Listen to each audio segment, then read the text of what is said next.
What felt like a useless piece of advice until you actually tried it. As someone with a phobia of needles my entire life, I finally, 30 years in, had a nurse tell me to ask for a spare alcohol pad and sniff it right as I'm about to get jabbed. She said the harsh smell is enough of a distraction to keep your mind off the needle.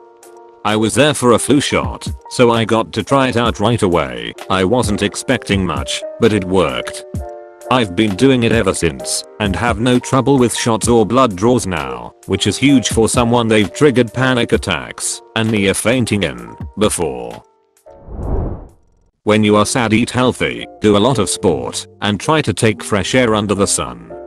It sounds like the typical piece of shit, but it works incredibly well.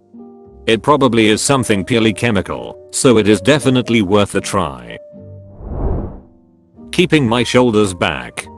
It was a suggestion I saw for preventing panic/anxiety. IDK what it is, but when your shoulders are in that position it gives some strange feeling of control. I also read somewhere that during panic attacks the body basically wants to curl into fetal position for protection. So I feel like focusing on keeping your arms down and shoulders back is a conscious way to go against that and stay grounded in reality. Works for me, could work for you too. That forest app. It grows a tree for up to 2 hours, and during that time, you can't access any apps you think will distract you. If you wanna open a distracting app, you'd have to kill your tree. All your trees, dead or alive, appear in a little forest. I have always had trouble motivating myself to focus on homework and not look at Reddit/YouTube, but this app is just enough guilt to not open them. I haven't killed anything yet and I'm surprised at how much I can care about a small virtual tree. People told me about it and I just completely assumed that I'd never use it or it wouldn't work for me considering how distractible I am, but it works wonders.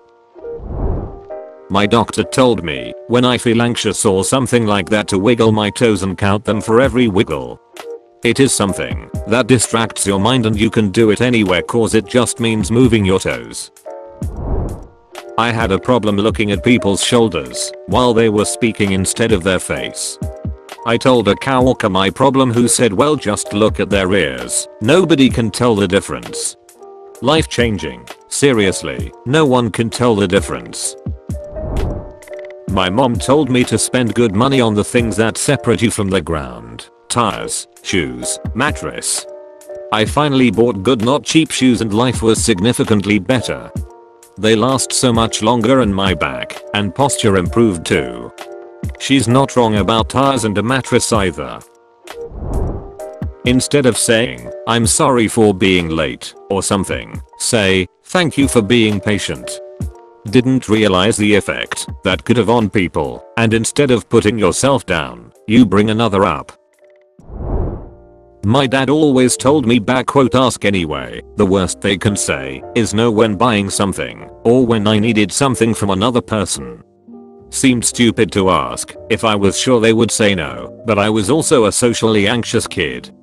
Turns out that advice has helped me with school, with raises, with people in general, with plans with new friends. If you feel like quitting then just tell yourself that the story doesn't end this way. Sounds cliche, but you decide when your story ends, when you stop trying. You may fail, but you will not fail today. Don't let the story end this way. From a YouTube video dictated by a heavily accented doctor, unclog your nose by sitting up straight, holding your breath, and tapping your nose, untapping and breathing into about 80% of what you'd normally breathe in. Exhale, and repeat for a period of about 40 seconds to a minute. The point is to get a response to where your body almost feels like it's drowning. It's tough but it clears your sniffles right up for a long while and works 90% of the time. Then I went on to suggest it to so many people, but they won't believe me or try it even if they are desperate. Going to therapy. I'm a guy. I'm emotionally stable, so I thought it was a pointless idea. Went with my ex-GF in order to work out problems in our relationship, mostly on her end. I learned so much about myself and got some amazing life advice. 10 out of 10. Never take I-90 through Chicago, my sister said to me in 2002. Yeah, okay, thanks was my reply. In 2004, just over the border of Wisconsin, we stopped for gas. We were on day 3 of our drive back from Yellowstone and had been on the road for almost 2 weeks in total. Funds were low, there was nothing left for another hotel that night. It was 11 AM, our calculations, pre-GPS, had us home at about 1 AM. We looked at the map, saw the upcoming highway split, and were debating between heading straight for I-80 or staying on I-90. Well, the last sign said 90 minutes to Chicago, may as well have a deep dish pizza for lunch. Plus, it looks like a more direct route.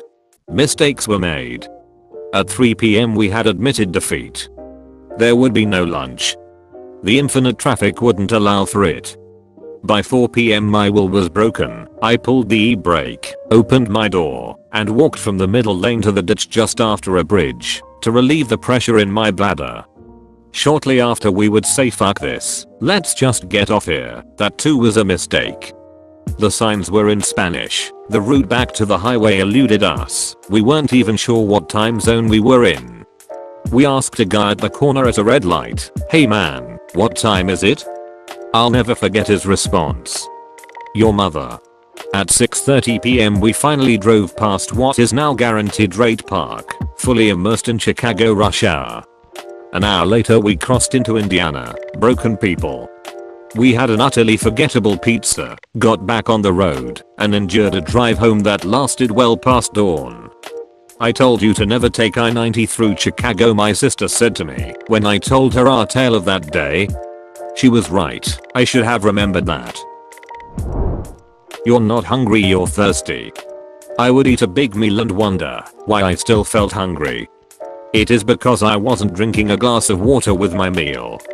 Now if I notice I'm hungry, after eating normal portions I have a glass of water and wait 5 minutes before I continue eating.